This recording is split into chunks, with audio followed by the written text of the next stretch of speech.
السلام علیکم ورحمۃ اللہ وبرکاتہ۔ سامعین محترم، والدین کے لیے لمحہ فکریہ۔ اللہ تعالیٰ نے قرآن پاک اندر ارشاد فرمایا، یا ایھا الذین آمنوا قوا انفسکم واہلیکم نارا وقودھا الناس والحجارہ۔ اللہ تعالیٰ نے اس آیت پاک میں ایمان والوں کو حکم دیا کہ اپنے آپ کو بھی اور اپنے گھر والوں کو اس آگ سے بچاؤ جس کا ایندھن پتھر اور انسان ہوں گے۔ پتہ چلا کہ اس آیت سے اس بات کی طرف ہمیں توجہ دلوائی گئی کہ ہمیں اپنے ماتحتوں کی صحیح تربیت کرنی چاہیے، اپنی اولاد کی صحیح تربیت کرنی چاہیے۔ حدیث پاک میں آتا ہے کہ قیامت کے دن ایک شخص کی فرشتے پہاڑ کے برابر نیکیاں لے کر آئیں گے، لیکن جو ہی وہ نیکیاں لے کر آئیں گے تو اللہ کی بارگاہ اقدس میں اس کے اہل و عیال پہنچ جائیں گے۔ وہ کہیں گے، یا اللہ ہمیں اس سے ہمارا حق دلوا۔ خالق کائنات اس بندے سے پوچھے گا کہ کیا حق مارا؟ وہ کہیں گے، یا اللہ اس نے ہمیں دین نہیں سکھایا، اس نے ہمیں حرام مال کھلایا اور پلایا۔ تو خالق کائنات فرمائے گا کہ اس کی ساری نیکیاں اس کو دے دی جائیں۔ وہ شخص حسرت کی نگاہوں سے دیکھے گا اور اب اس کے پلے صرف اس کے وہ گناہ رہ جائیں گے جو اس نے کیے تھے۔ ان کی خاطر فرشتے کہیں گے، یہ وہ بد نصیب شخص ہے کہ جس کے پاس نیکیاں نہیں ہیں، اہل و عیال اس کی نیکیاں لے گئی ہیں اور وہ انہی کی وجہ سے جہنم میں جا رہا ہے۔ امام غزالی فرماتے ہیں کہ جس طرح باپ بچے کو دنیا کی آگ سے بچانے کی کوشش کرتا ہے، اسی طرح چاہیے کہ وہ اس کو جہنم کی آگ سے بچائے، اور جس آگ سے بچانے کا طریقہ یہ ہے کہ وہ بچے کی تربیت کرے، وہ اسے تہذیب سکھائے، وہ اسے دین کا علم سکھائے، وہ اسے برے دوستوں کی صحبت سے دور رکھے، وہ اسے آسائشوں کی عادت نہ ڈالے کہ وہ زیب و زینت کی اس عادت میں پڑنے کے بعد وہ اپنی آخرت کو برباد کر لے گا۔ لمحہ فکریہ ہے والدین کے لیے کہ آج بچوں کو دنیاوی تعلیم تو ہم دلواتے ہیں، دینی تعلیم کیوں نہیں دیتے؟ انگریزی بولنا تو سکھاتے ہیں، لیکن قرآن اور حدیث کیوں نہیں سکھاتے؟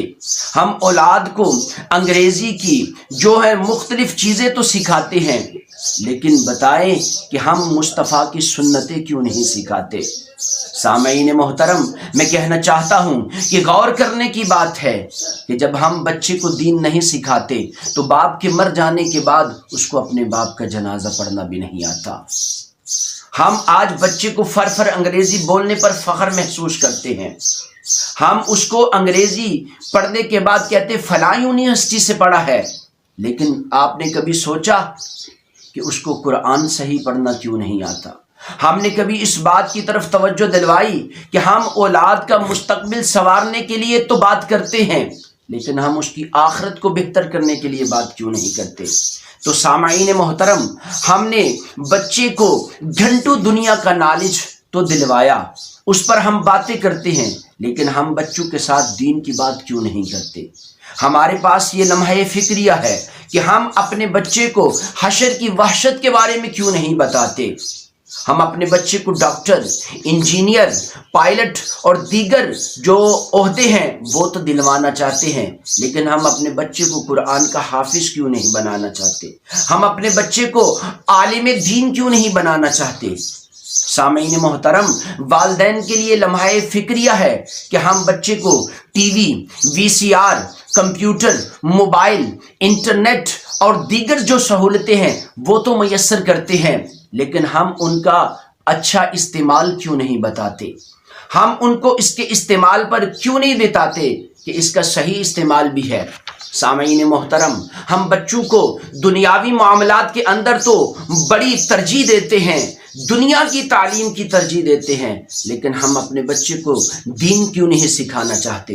میں کہتا ہوں کہ جس گھر کے اندر ایک ڈاکٹر ہونا چاہیے، اگر وہ ہو یا نہ ہو کوئی بات نہیں ہے، لیکن ایک گھر میں ایک عالم دین ضرور ہونا چاہیے، ایک حافظ قرآن ضرور ہونا چاہیے۔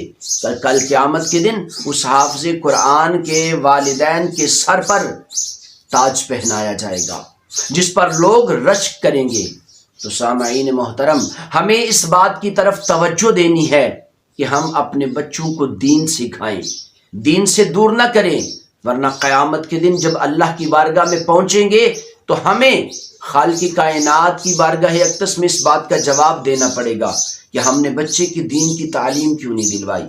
اور حدیث پاک میں آتا ہے طالب العلم فریضۃ علی کل مسلم و مسلمہ، علم کا حاصل کرنا ہر مسلمان مرد و عورت پر فرض ہے۔ یہ دین کا علم ہے، دنیا کا علم صرف دنیا سکھانے کے لیے ہے، لیکن دین کا علم دنیا اور آخرت دونوں کی بہتری کے لیے ہوتا ہے۔